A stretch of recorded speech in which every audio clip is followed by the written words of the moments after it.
কি সম্পর্ক আপনার ওর সঙ্গে? কি চান আপনি? ওর জীবনটা নষ্ট করতে চান? অজয়,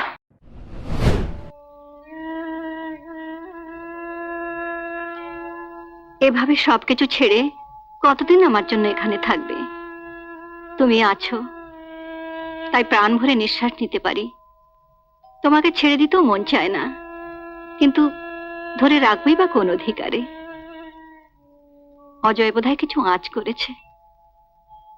আচ্ছা, শিখাকে বুঝিয়ে আনতে পারো না? ওহ, রেখা, কি হলো? কিছু না, চলো একটু বসি। চলো। বেশি হাঁটলে, কথা বললে মুখটা কেমন ধরপড় করে। শ্যামলকে বলেছি যত তাড়াতাড়ি পারি তোমাকে নিয়ে বিদেশে যাব। কেন বিদেশে? কেন? আমার বোনকে নিয়ে ফুর্তি করতে? আপনাদের টাকার লোভ আছে, টাকা দিয়ে আপনার বোনকে কেনা যায়, কিন্তু আমার দিদিকে নয়।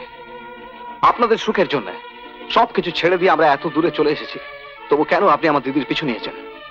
কিসের জন্য? কি সম্পর্ক আপনার ওর সঙ্গে? কি চান আপনি? ওর জীবনটা নষ্ট করতে চান? অজয়, তোর এত অধঃপতন হয়েছে, আমাকে তুই সন্দেহ করিস? ওরে, ওর সঙ্গে যে আবার আত্মার সম্পর্ক, ওর এই পবিত্র ভালোবাসা নিয়ে আমি আজও বেঁচে আছি। আমি যে ওকে নিয়ে সব স্বপ্ন দেখেছি। না রে দিদি, তোর এই স্বপ্ন কোনদিন সত্যি হবে না রে। তুই যা দুদিন পরে আমাদের সবাইকে ছেড়ে চলে যাবে রে।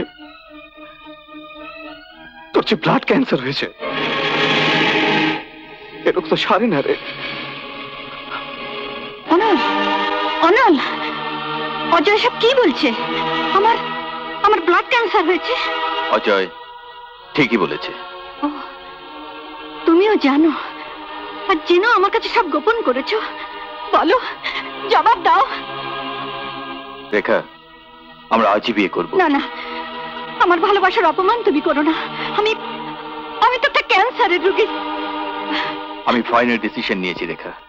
দেখো, ভগবান আমাদের শাস্তি দেবেন না।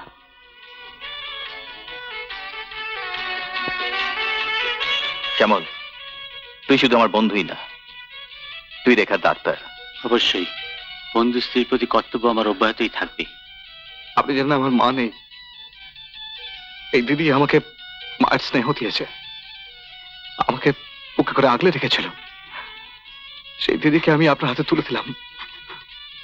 আমি জানি না রে আর তোর সঙ্গে কোনোদিন দেখা হবে কিনা। আপনি দেখবেন আমার দিদির জন্য আপনাদের বাড়িতে কোনো অনাদর না হয়, অপমান না হয়। আপনি জানেন আমার দিদি অসুস্থ, ও বাড়িতে গিয়ে আমার দিদির জন্য কিছু একটা হয়ে যায়, তখন আমার দিদিকে এই বেনারসি পরিয়ে ছেঁড়া পুতুলের মতো চিতায় তোলার আগে আমাকে একটা খবর দেবে না? ও কথা বলো না ভাই।